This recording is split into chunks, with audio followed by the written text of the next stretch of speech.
Vous avez probablement suivi de près la remarquable mission de l'Ukraine visant à détruire toutes les raffineries de pétrole russe qu'elle peut atteindre.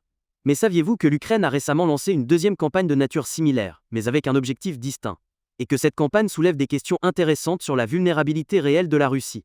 C'est pourquoi nous devons aujourd'hui discuter du succès surprenant des frappes aériennes ukrainiennes, des raisons pour lesquelles les problèmes de la Russie ne feront qu'empirer, et de la manière dont l'Alliance occidentale pourrait aggraver encore les problèmes de la Russie. Commençons par la question centrale, qui est également le principal élément de la majeure partie de l'analyse d'aujourd'hui.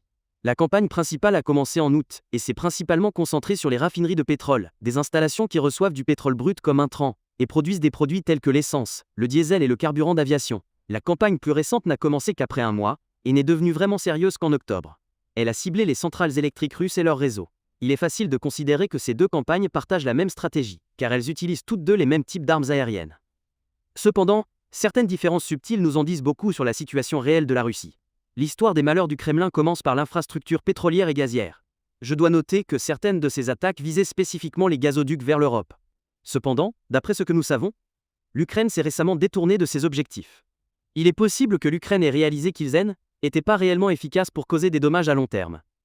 Il est également possible qu'ils n'aient pas fait beaucoup de bruit dans la presse parce qu'ils ne causaient pas de grosses explosions, et qu'ils se produisent donc toujours sans que nous les voyions. Quoi qu'il en soit, nous savons avec certitude que les attaques contre les raffineries de pétrole se poursuivent et s'intensifient. Et bien que je sache avoir commenté les aspects continus et élargis de cette campagne depuis des mois, plus cette campagne dure, plus nous devons réfléchir sérieusement aux conséquences. En effet, cette campagne soulève d'importantes répercussions économiques et des questions stratégiques intéressantes. Commençons par économie. Rappelez-vous que ces raffineries étaient destinées à desservir le marché intérieur russe. Par conséquent, au niveau national, le but de la campagne est de provoquer des pénuries de carburant, de mécontenter la population et de provoquer des manifestations dans les rues de Moscou. Au niveau international, cette campagne n'a pas pour but d'affecter directement le marché plus large du carburant, mis à part le fait que la Russie fasse quelque chose de très inhabituel en devant importer de l'essence pour satisfaire l'approvisionnement. Il y a même eu des spéculations selon lesquelles les attaques entraîneraient une augmentation de l'approvisionnement en pétrole brut sur le marché mondial. L'idée est que les raffineries russes cesseraient d'acheter autant de pétrole brut qu'avant, parce qu'elles ne fonctionneraient tout simplement pas aussi régulièrement que d'habitude. La question reste de savoir ce que la Russie peut faire de cet excédent de pétrole brut. En temps de paix, la réponse serait de simplement le vendre à l'un de ses partenaires consentants. Mais nous ne sommes pas en temps de paix, n'est-ce pas? Le problème est qu'il faut réellement expédier le pétrole vers ces pays. Et il n'est pas clair si la Russie dispose de suffisamment de pétroliers de réserve pour le faire, car elle opère une flotte fantôme et ne peut pas simplement puiser sur le marché ouvert pour appeler plus de navires. Eh bien, il semblerait qu'une certaine capacité de réserve existait déjà. Il y a des preuves que les exportations de pétrole brut russe ont légèrement augmenté en septembre, le deuxième mois de la campagne d'attaques ukrainiennes contre les raffineries. La situation a alors créé un compromis intéressant pour la Russie. Il y aurait une plus grande instabilité nationale due aux pénuries locales de carburant, mais plus d'argent provenant des exportations. Or, nous savons qu'un tel accord n'est pas avantageux pour le Kremlin. Si la maximisation des revenus d'importation était globalement judicieuse, ils auraient pu le faire avant que l'Ukraine ne leur laisse pas d'autre choix. Mais le Kremlin ne l'a pas fait, car il a besoin d'un certain degré d'ordre intérieur pour maintenir le pouvoir. Cependant, l'exportation de l'excédent de pétrole brut pose toujours le problème à l'Alliance occidentale de savoir comment réduire les revenus russes en roubles. La solution simple est de sanctionner les bêtises. Pour ce faire, M. Trump a tenté d'imposer des tarifs douaniers à l'Inde afin de réduire leur part de profit. Mais comme nous l'avons discuté il y a quelques mois avant que cela ne commence, les sanctions de bas niveau mises en œuvre par M. Trump ne suffiraient pas à éloigner l'Inde du flux pétrolier russe. Là où il y a eu plus de succès, c'est avec les sanctions récentes contre les branches financières de l'industrie pétrolière russe. Oui, il a fallu un certain temps à l'administration Trump pour les mettre en œuvre. Mais elles fonctionnent. Les sanctions ont accru la bureaucratie que les entreprises en Inde, en Chine ou ailleurs doivent traverser, augmentant ainsi le rabais que la Russie doit qu'offrir, et réduisant par conséquent les bénéfices globaux du Kremlin. La deuxième stratégie que l'Ukraine vient de mettre davantage en évidence est le ciblage des ports d'exportation russes.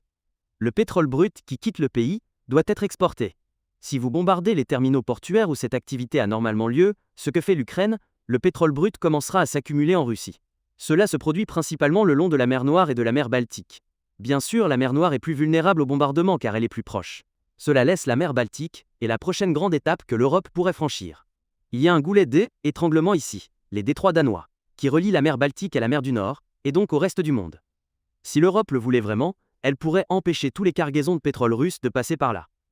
Le seul petit problème avec cette stratégie est qu'un blocus va à l'encontre des principes de la liberté de navigation, et est généralement considéré comme un acte de guerre. Par conséquent, l'Europe devra faire preuve de créativité pour mettre en œuvre quelque chose qui n'est certainement pas un blocus.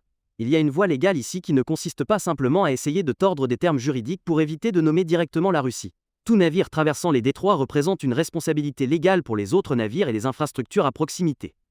Un exemple typique, les câbles sous-marins que les ancres arrachent et détruisent, accidentellement. La manière standard de résoudre le problème est d'exiger que tous les navires aient une assurance, ce qui est fondamentalement la même solution que celle imposée aux conducteurs sur la route. Ainsi, vous établissez une règle selon laquelle tous les navires traversant les détroits doivent avoir une assurance. Tout navire suspecté de ne pas avoir d'assurance peut être arrêté, et on peut lui demander une preuve de cette assurance. Cette stratégie fonctionne parce que l'une des premières sanctions imposées à la Russie a été d'interdire aux navires russes de souscrire une assurance sur les marchés occidentaux, qui détiennent par hasard une position quasi monopolistique. La Russie a résolu ce problème en créant son propre programme d'assurance des États.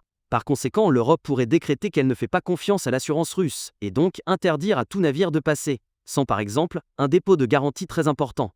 Maintenant, quand j'entends des juristes proposer cette solution, cela s'accompagne souvent d'une certaine complaisance à trouver une faille pour résoudre une situation délicate. Cependant, permettez-moi d'être clair. Il s'agit simplement de revêtir une action pure et simple d'une fine couche de vernis juridique. Sa nature reste inchangée. Le Kremlin ne trouvera pas cette astuce juridique convaincante. Et si vous n'en êtes pas sûr, demandez-vous quand une loi internationale a empêché la Russie de faire quoi que ce soit pour la dernière fois. Qu'elle soit intelligente ou non, au final, ce plan reste un blocus de facto pour les navires russes. La vraie question est donc de savoir si l'Europe pense que l'instauration d'une exigence d'assurance entraînerait une escalade sérieuse avec la Russie. Si c'est le cas, vous pouvez parier que les capitales européennes hésiteront à mettre en œuvre cette politique. C'est fondamentalement la même histoire que toute autre mesure sérieuse tout au long de la guerre. Mais si tout ce qu'elle fait est d'incommoder la Russie au point que le Kremlin ordonne à la flotte fantôme de commercer au prix plafond, ouvrant ainsi les marchés d'assurance occidentaux à ses pétroliers, alors c'est une victoire. Veuillez vous rappeler qu'il ne s'agit pas d'un scénario où Poutine va s'effondrer. Mais la Russie a besoin d'argent pour payer ses conscrits. Si le flux d'argent s'arrête ou du moins ralentit, la Russie ne peut pas jeter des hommes au moulin pour avancer sur le front comme elle le fait actuellement. Ces chiffres stagneraient alors probablement. Passons maintenant aux implications militaires stratégiques. Nous sommes toujours confrontés à Treuzel, énigme de savoir comment, après près de 4 mois, la Russie n'a toujours pas trouvé comment résoudre ce problème et, oh oui, l'Ukraine redouble d'efforts sans aucune conséquence. En fait, si cette vidéo se concentrait uniquement sur le passage au ciblage du réseau électrique, vous pourriez soupçonner que la Russie a pris conscience de la menace contre les raffineries et a réorganisé ses systèmes de défense aérienne pour protéger les actifs sensibles. L'Ukraine, reconnaissant alors l'adaptation de la Russie, a réorienté ses attaques pour viser le réseau électrique non protégé. Bien sûr, de telles attaques n'auraient pas et n'ont pas la même valeur que les attaques contre les raffineries. La raison pour laquelle l'Ukraine a ciblé les raffineries en premier lieu est qu'il y a beaucoup de potentiel explosif, juste là, sur le terrain. Ainsi, si l'Ukraine peut livrer un petit explosif à l'installation, cela causera des dommages graves. En revanche, les centrales électriques et le réseau ne provoquent pas autant d'explosions et sont plus faciles à réparer. De plus, l'électricité peut souvent être redirigée d'ailleurs dans le système, réduisant ainsi l'impact global sur l'économie russe. Mais ce n'est pas ce qui s'est passé. L'Ukraine maintient toujours le rythme de ses attaques sur le front des raffineries. Ils ajoutent une deuxième campagne à ce qu'ils faisaient déjà. Alors, que se passe-t-il ? Eh bien, nous sommes dans le brouillard de la guerre, alors ne vous attendez pas à une réponse claire ici. Mais laissez-moi vous proposer quelques possibilités. Commençons par l'explication la plus simple, qui est aussi la moins susceptible d'être correcte. Rappelez-vous qu'en août, les États-Unis ont commencé à fournir des renseignements à l'Ukraine sur la manière d'éviter les systèmes de défense aérienne russes. Cela semble avoir convaincu Kiev qu'il serait bon de fabriquer et de lancer des drones et des missiles sur la Russie, et nous avons donc eu la campagne des raffineries. Il est possible qu'au début, l'Ukraine ait simplement calculé que seules les raffineries valaient la peine d'être investies, et que les raffineries étaient donc les seuls objectifs valant la peine d'être bombardés. Mais ensuite, Kiev a vu le succès sur ce front, a réalisé que la probabilité d'atteindre la cible était plus élevée qu'elle ne le pensait, en raison de l'excellente qualité des renseignements des États-Unis, a ensuite étendu sa campagne à des cibles moins précieuses. Vous pouvez en voir une preuve dans la façon dont la plupart des attaques ont eu lieu juste à la frontière. Comme si l'Ukraine ne pensait pas qu'il valait la peine qu'un missile ou un drone parcourt une longue distance, et risque d'être abattu lorsque la cible n'est qu'une installation électrique banale. En effet, environ la moitié des cibles à longue portée visaient le vaste réseau électrique de Moscou, ce qui peut être considéré comme suffisamment important politiquement pour justifier une exception. La raison pour laquelle je parierais que ce n'est pas la réponse est que l'Ukraine a attendu plus de 2 mois pour intensifier ses efforts. L'Ukraine a montré très peu d'hésitation à explorer d'autres opportunités par le passé, il serait donc étrange que Kiev ait pris autant de temps pour expérimenter le réseau électrique. La deuxième possibilité est que l'Ukraine ait augmenté sa production d'armes offensives. Ceci est presque certainement vrai dans une certaine mesure, surtout avec l'apparition des drones Flamingo. L'aspect plus intéressant de l'excédent de missiles serait qu'il impliquerait que la Russie a été très mauvaise pour attaquer les installations de production ukrainiennes, sans oublier que la Russie est également engagée dans une campagne de frappe aérienne similaire. Peut-être qu'une partie de cela est liée au système de défense aérienne que l'Ukraine a développé. Cependant, la possibilité la plus intrigante est que la Russie ait simplement moins de systèmes de défense aérienne qu'au début de cette campagne. Encore une fois, les États-Unis fournissent des renseignements à l'Ukraine sur la manière d'éviter les systèmes de défense aérienne russes. Il est donc raisonnable de supposer que les États-Unis pourraient également indiquer à l'Ukraine l'emplacement exact des systèmes de défense aérienne russes. Si l'Ukraine disposait de paquets d'attaque limités, il serait logique d'éviter complètement les systèmes de défense.